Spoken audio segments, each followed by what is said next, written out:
Hi guys, Bernard Shopping here. I am at Durham Beach here, otherwise known as Point Danger. One of my favourite surfing spots. Is looking a bit small at the moment today, but I thought I'd quickly jump in and record this video, and by that time maybe the swell's picked up. I am on the east coast of Australia, in an area called Queensland. Again, Durham Beach, Point Danger, great place to surf. I promise to bring you a bunch of videos on design thinking for the next few weeks to get your head around the different mindset, the different philosophy and the tool set in design thinking, so that you can understand how best to use them. Specifically, what I'm talking about here will be a particular style or flavor we've adopted that we're calling billboard design thinking.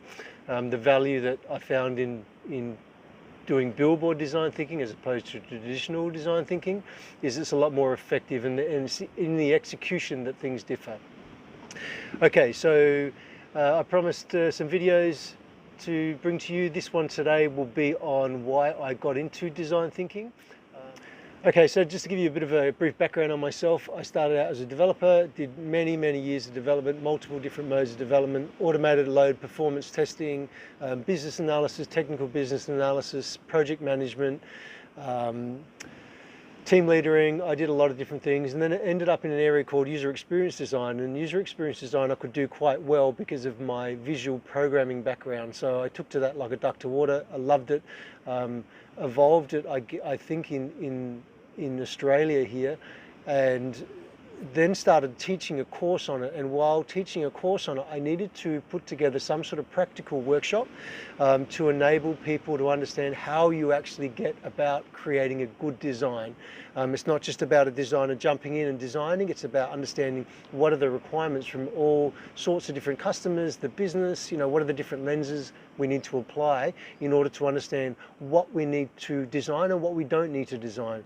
That led me through to an area called design thinking. And design thinking took my interest, and it was from the practical component, creating that practical component while creating the user experience design course. That's what led me through to design thinking. Found design thinking so very interesting was because it helped provide the why to a design. So why were we designing it this way? Why weren't we designing it 10, 15, 20 other ways that we could have designed it?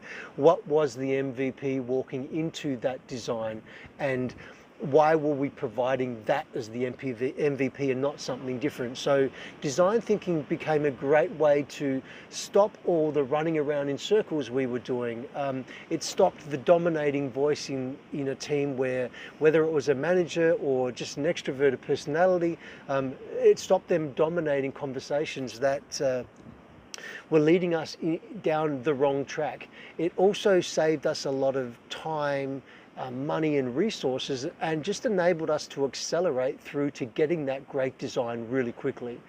I think the thing to take away too also is that design thinking is very useful across a number of modalities, across a number of industry verticals. It doesn't really matter because it's a problem-solving toolkit.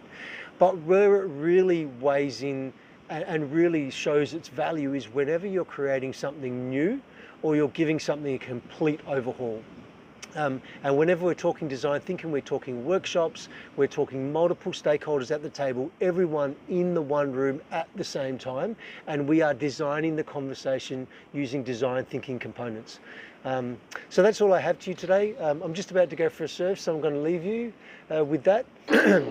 And I will be back tomorrow to bring you another video. Ooh, just finished the surf. What a great way to start the morning.